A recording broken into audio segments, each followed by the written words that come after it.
నమస్కారం D1 news కి స్వాగతం. ముందుగా ముఖ్యాంశాలు.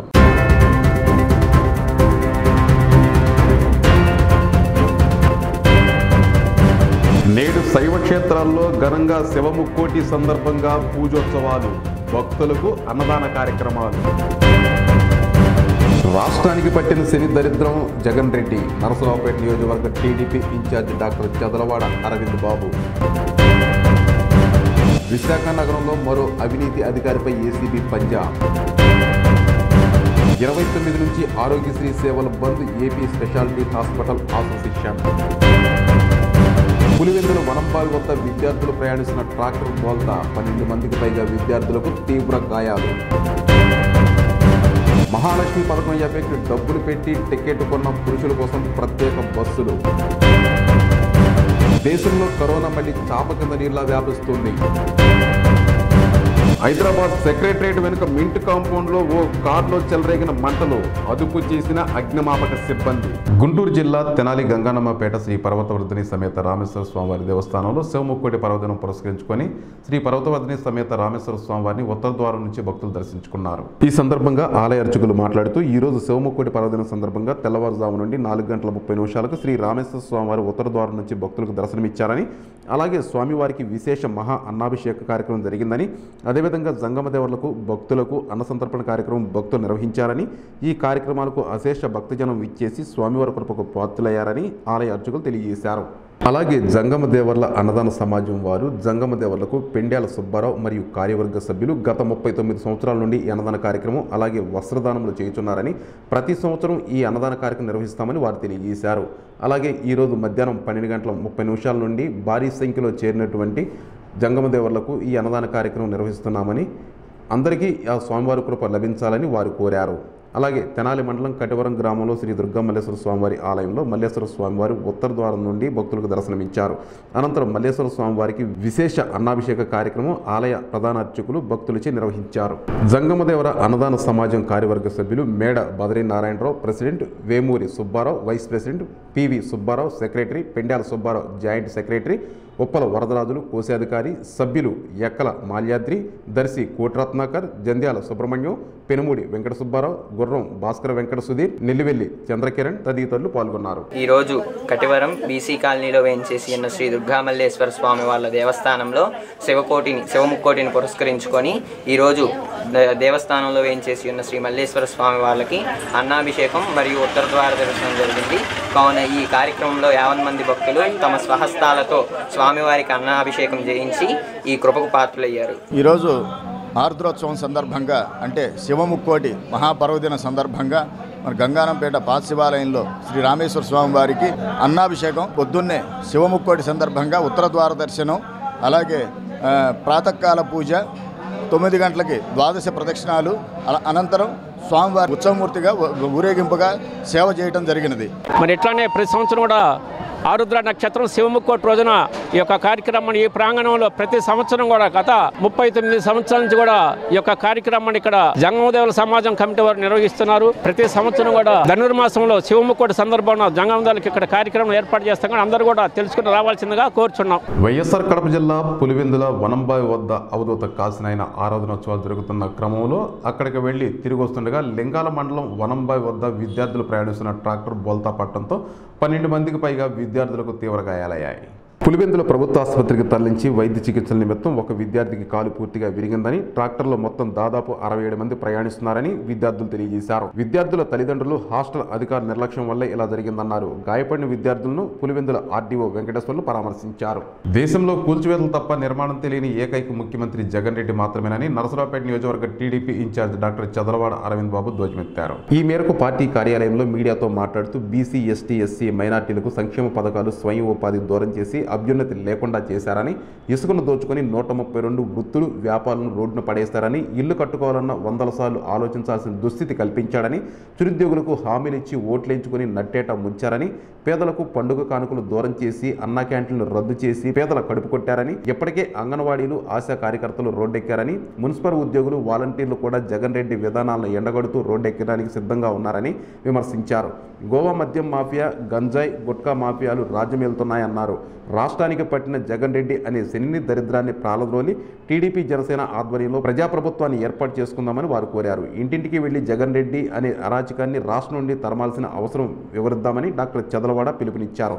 ఈ కార్యక్రమంలో టీడీపీ నాయకులు నరసరావుపేట మండల పార్టీ అధ్యక్షులు బండారుపల్లి విశ్వేశ్వరరావు, సీనియర్ నాయకులు కొల్లి బ్రహ్మయ్య, మాజీ కౌన్సిలర్ కొవ్వూరి బాబు, నియోజకవర్గ మైనార్టీ అధ్యక్షులు మాబు తదితరులు పాల్గొన్నారు. అమరావతి రాజధాని కాకుండా 3 రాజధానులని మరి వైజాగ్, కర్నూలు, అమరావతిని చెప్పడం జరిగింది. ఒక అమరావతి రాజధానిని అభివృద్ధి చేయలేని ముఖ్యమంత్రి మిగతా 3 రాజధానులు ఏ విధంగా అభివృద్ధి చేస్తారని ప్రజలందరూ కూడా అనుమానపడ్డారు. వారి అనుమానం తగ్గట్టుగానే జగన్మోహన్ రెడ్డి గారు కనీసం అమరావతి రాజధాని మీద కూడా దృష్టి పెట్టలేదు. పరిపాలన జాతకాన్ని ముఖ్యమంత్రి జగన్మోహన్ రెడ్డి, ఈ రాష్ట్రానికి పెట్టిన శని జగన్మోహన్ రెడ్డి. ఈ విధంగా ప్రజలందరూ కూడా మానసికంగా, శారీరకంగా ఆవేదన చెందుతున్నారు. కాబట్టి ప్రజలందరూ కూడా మేల్కొని తప్పనిసరిగా రాబోయే కాలంలో ఒక మంచి నాయకుడిని ఎన్నుకోవాలి. ఆ మంచి నాయకుడే నారా చంద్రబాబు నాయుడు గారు. విశాఖ జిల్లా విశాఖ నగరం జోన్ 1 విద్యుత్ శాఖ assistant engineer Suresh group house విద్యుత్ ట్రాన్స్ఫర్ వేయడానికి అధికారి 60,000 రూపాయలు లంచం డిమాండ్ చేశారని బాధితుడు ఏసీబీని ఆశ్రయించగా అధికారి రెడ్ హ్యాండెడ్గా దొరికిపోయారు.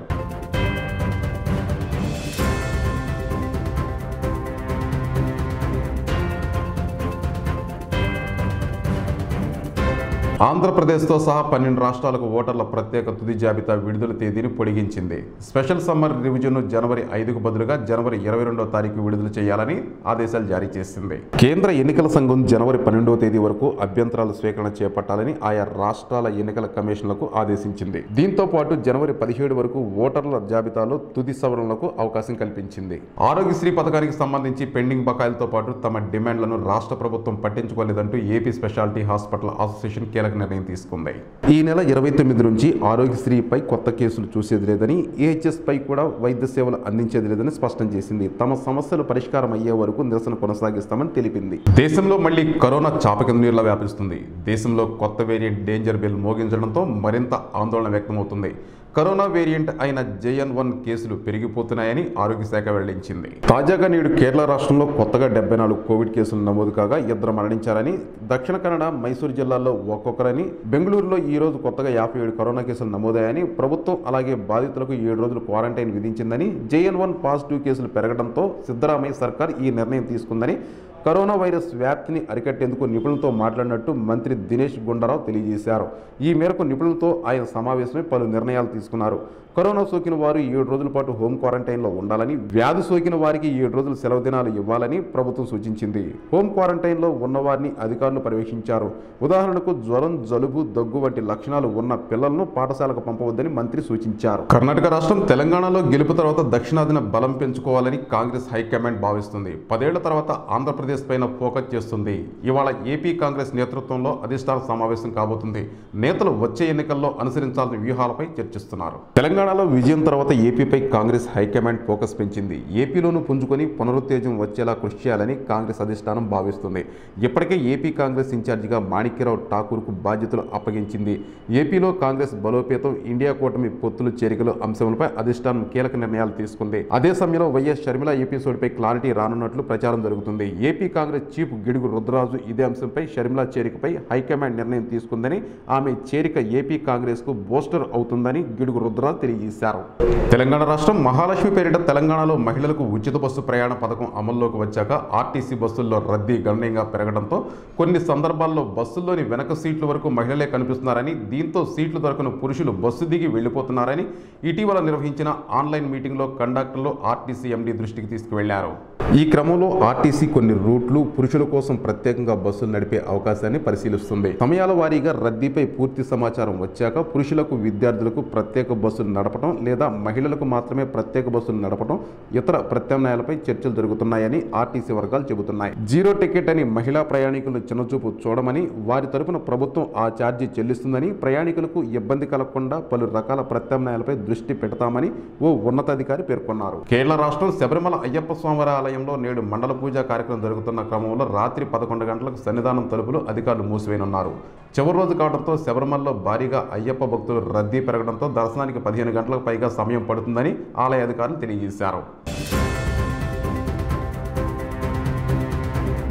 తెలంగాణ రాష్ట్రం మింట్ కాంపౌండ్ రోడ్లో ఓ కారు అకస్మాత్తుగా దగ్ధమైంది. కారులో నుంచి ఒక్కసారిగా మంటలు రావడంతో డ్రైవర్ బయటకు వచ్చి దూరంగా వెళ్లిపోయారు.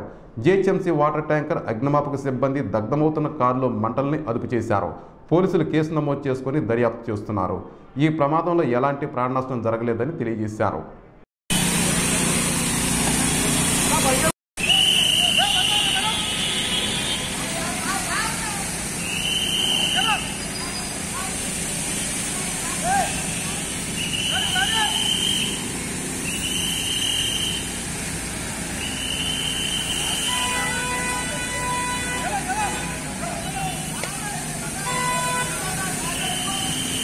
తెలంగాణ రాష్ట్రం సంక్షేమ పథకాల లబ్ధి నేరుగా లబ్ధిదారులకు అందించాలన్న బాధ్యతతో ప్రజాపాలన కార్యక్రమాన్ని చేపట్టినట్లు రాష్ట్ర వైద్య ఆరోగ్య శాఖ మంత్రి జిల్లా ఇన్ఛార్జి మంత్రి శ్రీ దామోదర్ రాజనరసింహన్ తెలియజేశారు. ఈ సందర్భంగా వారు మాట్లాడుతూ ప్రభుత్వ సంక్షేమ కార్యక్రమాలు ప్రజలకు అందేలా చూడాల్సిన బాధ్యత ప్రభుత్వానికి ఉందని, ఒక బాధ్యతతో సక్రమంగా వాటిని ప్రజలకు అందించే ఆలోచనతోనే ప్రజాపాలన కార్యక్రమాన్ని చేపట్టామని, ఇందులో భాగంగానే 6 గ్యారెంటీలను అమలు చేస్తున్నట్లు మంత్రి తెలియజేశారు. అధికార యంత్రాంగమే ప్రజల వద్దకు వెళ్లి దరఖాస్తులు తీసుకుంటుందని, ప్రజాపాలన కార్యక్రమంపై విస్తృతంగా ప్రచారం చేయాలని, ఎవరికి ఇబ్బంది కలగకుండా దరఖాస్తులు స్వీకరించాలని, వీలైనన్ని కౌంటర్లు ఏర్పాటు చేయాలని కలెక్టర్లు, జిల్లా యంత్రాంగం పూర్తి సహకారం అందించాలని వారు కోరారు. ప్రజాపాలన కార్యక్రమానికి విజయవంతం చేసే బాధ్యత అధికారులు, ప్రజాప్రతినిధులపై ఉంటుందని వారు తెలియజేశారు. ఈ కార్యక్రమంలో ఉమ్మడి జిల్లాకు చెందిన పార్లమెంట్ సభ్యులు పి రాములు, ఎం శ్రీనివాసరెడ్డి, జిల్లా పరిషత్ చైర్మన్లు స్వర్ణ సుధాకర్, వనజ, సరిత, లోకనాథ్, ఎమ్మెల్సీ దామోదర్ రెడ్డి, ఎమ్మెల్యేలు శ్రీనివాసరెడ్డి, పర్ణికారెడ్డి, అనిరుద్ రెడ్డి, జి మధుసూదన్, శ్రీహరి, మేఘారెడ్డి, విజయుడు తదితరులు పాల్గొన్నారు. తెలంగాణ రాష్ట్రం పౌర సరఫరాల కమిషనర్గా ఐపీఎస్ అధికారి దేవేంద్ర చౌహాన్ నేడు బాధ్యతలు స్వీకరించారు. బాధ్యతలు స్వీకరించిన అనంతరం పౌర సరఫరాల శాఖ, ఆ శాఖ అధికారులతో సమీక్ష సమావేశం నిర్వహించారు. ఈ సందర్భంగా కమిషనర్ మాట్లాడుతూ రాష్ట్ర ప్రభుత్వ ఆంక్షలకు అనుగుణంగా గౌరవ రాష్ట్ర ముఖ్యమంత్రి రేవంత్ రెడ్డి, గౌరవ పౌర సరఫరాల శాఖ మంత్రివర్యులు ఉత్తమ్ కుమార్ రెడ్డి ఆదేశాలు, ఆలోచనలకు అనుగుణంగా సమిష్టిగా సమన్వయంతో పనిచేయాలని వారు సూచించారు. తాను దాదాపు 10 సంవత్సరాలు పోలీసు విభాగానికి బయట పనిచేయడం జరిగిందని, ప్రతి చోట సమస్యలు, సవాళ్లు ఉంటాయని, వాటిని ఎదుర్కొని పరిష్కరించినప్పుడే మన పనితీరు ఏంటో తెలుస్తుందని, ప్రతి సమస్యకు పరిష్కారం ఉంటుందని, బాగా పనిచేస్తే అవకాశాలు వాటంతటా అవే వస్తాయని వారు తెలియజేశారు. 3.5 సంవత్సరాలుగా పౌర సరఫరాల శాఖ కమిషనర్గా పనిచేసే వి అనిల్ కుమార్ కు ఉద్యోగులు ఘనంగా వీడ్కోలు పలికారు. ఈ వార్తలు ఇంతటితో సమాప్తం. నమస్కారం. చూస్తూనే ఉండండి మీ D1 న్యూస్. నిరంతర వార్తా స్రవంతి కోసం మా D1 న్యూస్ ఛానల్ని సబ్స్క్రైబ్ చేసుకోండి. Please like, share, subscribe D1 news channel.